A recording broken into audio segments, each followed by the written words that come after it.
छत्तीसगढ़ के विशिष्ट जनों से मुलाकात की श्रृंखला एक मुलाकात आपके साथ में आपका फिर से स्वागत है। छत्तीसगढ़ की विभिन्न हस्तियों से हमने इसमें आपसे मुलाकात करवाई है। आज हम आपसे मिलवाते हैं very dynamic, very stylish personality जिन्होंने मार्केटिंग क्षेत्र में विशिष्ट महारत हासिल की हुई है, श्री संदीप धुप्पड़ जी से। संदीप धुप्पड़ जी, हेलो रायपुर के स्टूडियो में आपका स्वागत है। बहुत बहुत धन्यवाद मधुर जी। आज मुझे भी बहुत खुशी हो रही है आपको आपके साथ बैठकर एक साथ अपने आइडिया शेयर करने की। धन्यवाद। संदीप जी, मार्केटिंग बहुत ग्लैमरस फील्ड है और आप भी बहुत स्टाइलिश आदमी हैं, तो इस ग्लैमरस फील्ड को अपनाने के लिए आपके मन में सोच कैसे आई? एक्चुअली ये मेरे अंदर से तो हॉबी है, जो कि मैं अपने आप को महसूस करता हूँ कि ये अंदर से डेवलप होती है और इसको प्रैक्टिस की जरूरत नहीं पड़ती। आइडियाज अपने आप क्रिएट होते हैं, अपने आप बनते हैं और अपने आप आते हैं। तो इसमें बस शेयरिंग करना पड़ता है हमें चीजें, और चीजें बनती चली जाती हैं। तो संदीप जी, आप बड़ी बड़ी कंपनियों के कंसल्टेंट है इसमें, तो आप ये बड़ी कंपनियों से कैसे इंटरेक्शन हुआ आपका और कैसे आप इनके साथ कंसल्टेंट बने, इसको आप हम लोगों के साथ शेयर करेंगे? बेसिकली मेरे साथ ये रहा है कि मैं लोगों के साथ उठना बैठना काफी रहा है, और लोगों को जब मैं यूं ही अपने तरीके से आइडियाज देता था तो लोगों को काफी पसंद आता था इम्प्लीमेंट करने में, और इसको मैंने एज ए प्रोफेशनल बाद में ले लिया, जो कि अभी कुछ 4-5 सालों से मैं महसूस करता हूं कि जब इंटरेक्शंस बढ़ते हैं तो अपने आप मुझे अंदर से चीजें निकलती हैं और मैं अपने आइडियाज लोगों के साथ शेयर करता रहता हूं। तो जैसे आपने रिलायंस के साथ भी आप काम कर रहे हैं और कई कंपनियां हैं ऑटोमोबाइल्स की, और कई कंपनियों को आपने आइडियाज दिए जिनको उन्होंने बेस्ट आइडियाज माने, तो आप उनके बारे में भी कुछ हमारे दर्शकों को बताएंगे? रिलायंस कंपनी में तो मैं एज ए एडवाइजर हूं वहां पर, और काफी स्कीम्स फ्लोट करते रहता हूं उनके साथ में बैठकर, और ये स्कीम्स मार्केट में जैसे जैसे जाती हैं वैसे वैसे उसके रिजल्ट सामने आते हैं। रिजल्ट अच्छे रहते हैं तो कंपनियां स्कीम्स पे स्कीम्स निकालती हैं। इसी तरह मार्केट में बड़ी कंपनियों के साथ में जो सिटी में लोग रहते हैं, हर एक आदमी को आज अपना बिजनेस बढ़ाना है, अपने शेयर मार्केट बढ़ाने हैं, लोगों से अपने इंटरेक्शन ज्यादा करने हैं, तो लोग चाहते हैं कि कम से कम कीमत पे अधिक से अधिक पब्लिसिटी वो कर सकें। तो उसके लिए जब वो मेरे से चर्चा होती है और मैं उनको एज ए प्रोफेशनल लेता हूं और उनको आइडियाज देता हूं, तो वो उनको 10 आइडिया में 5 आइडिया 3 आइडिया अनसक्सेसफुल हो सकते हैं, पर 3 या 2 आइडिया क्लिक कर जाते हैं, और वो उनमें से 1 या 2 भी क्लिक कर जाएगा तो मैं समझता हूं कि उनका थ्रू हो जाते हैं वो, और अपने बिजनेस में सक्सेस कर सकते हैं अपने आप को।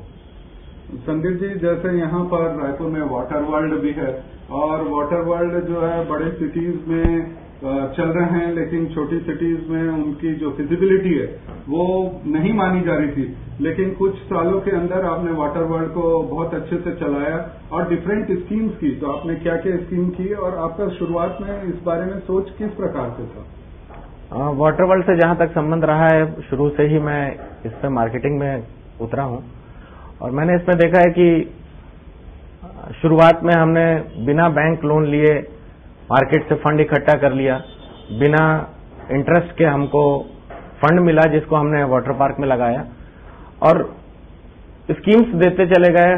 हर एक आदमी के अपनी पॉकेट के अनुसार हमने उनसे पॉकेट में पैसे निकाले, वो 5,000 से हो या 1 लाख तक हो, हर एक आदमी को अलग अलग हमने वो दिया, स्कीम्स दी, ऑफर दिया, जिसमें कि वो उनको जो सूट करता था वो ले लेते थे। हमने किसी को फोर्स नहीं किया। अट्रैक्शन इतना ज्यादा रहता था कि मैं समझता हूं कि सभी को अपने अपने बजट के अनुसार चीजें दिखती चली गई और वो हमारे साथ जुड़ते चले गए। इस तरह से मेरा पब्लिक में इंटरेक्शन बढ़ा और लोगों ने मेरे स्कीम्स को देखा, लोगों ने अपने लिए भी हमसे स्कीम्स मांगी और मैंने उनको प्रमोट किया अपनी स्कीम्स को as a professional, as a guideline. इस तरह से मैं करता रहा। संदीप जी, जैसे आपने बहुत सही बात कही कि कोई भी स्कीम को आपने फोर्सफुली लोगों को के ऊपर नहीं ला दी और लोगों के अंदर इस तरह का इंटरेस्ट डेवलप कर दिया कि वे आपकी स्कीमों को मानने लगे।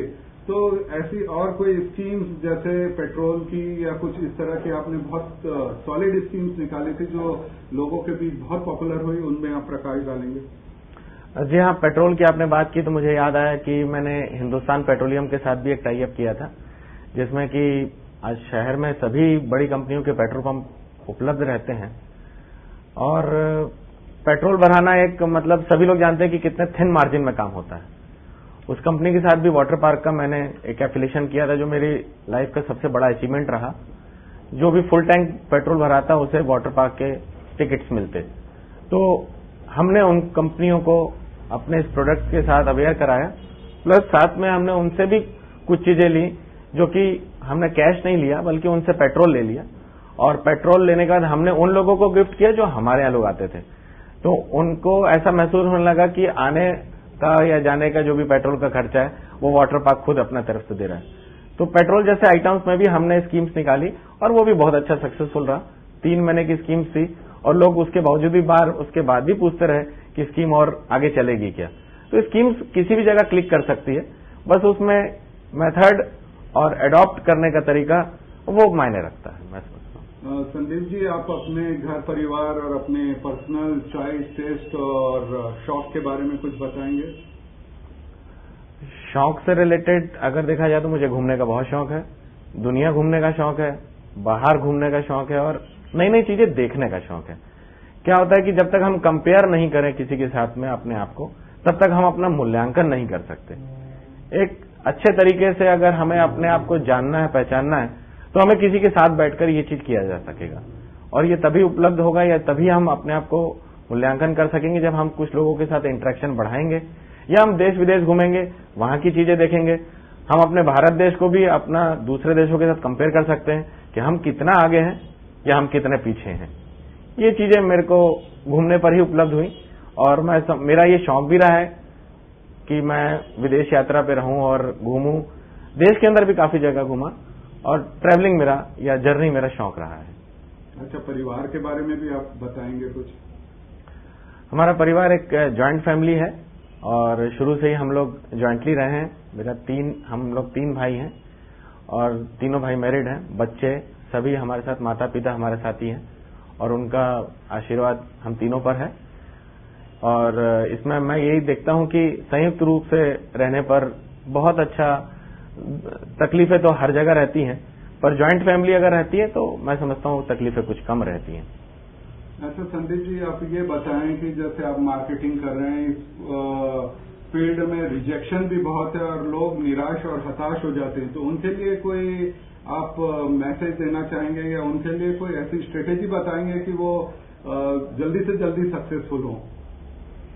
देखिए, मैंने जैसे पहले कहा कि बिजनेस सक्सेस होना मैं नहीं समझता किस्मत की बात होती है, पर क्लिकिंग, लोगों को क्या पसंद आएगा, हम लोगों की तरह अगर सोचें कि ये चीज मुझे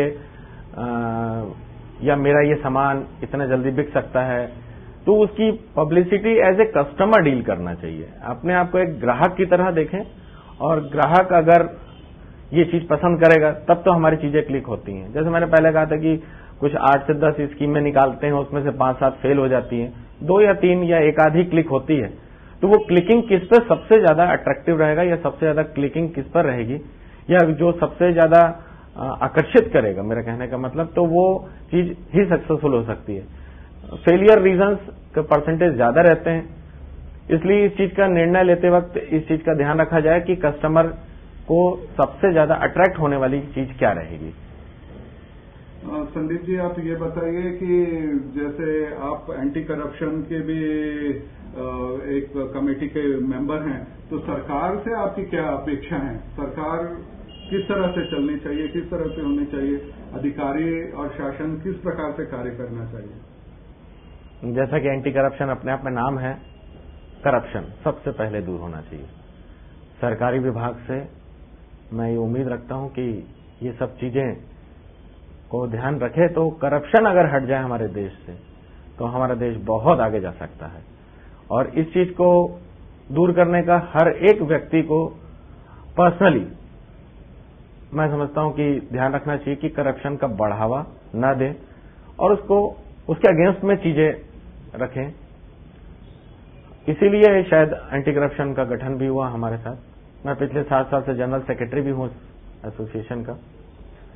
तो मैं समझता हूं कि समाज और देश को अगर आगे बढ़ाना है, करप्शन सबसे पहले दूर करना होगा हमें। संदीप जी, ये तो आपने बहुत अच्छी बात बताई हम लोगों को। एक चीज ये पूछना चाहता हूं कि शॉर्ट में आप जैसे आपके साथ हम बातचीत करते तो हर चीज में कोई ना कोई नवीनता दिखाई देती है, स्टाइलिशपन दिखाई देता है।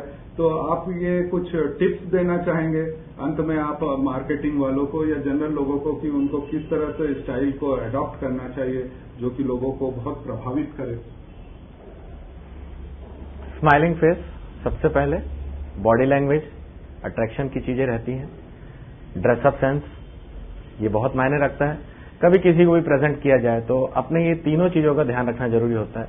फिर अपने नेचर से रिलेटेड चीजें रहती हैं, हम अपने स्पष्ट और स्वच्छ बात करें जिससे कि लोग हमसे अट्रैक्ट हों और हमारी बात को सुने, सुनने के बाद समझें, उन्हें मौका दिया जाए कि वो समझें उस बात को और उसको समझ के ही हमें रिप्लाई करें।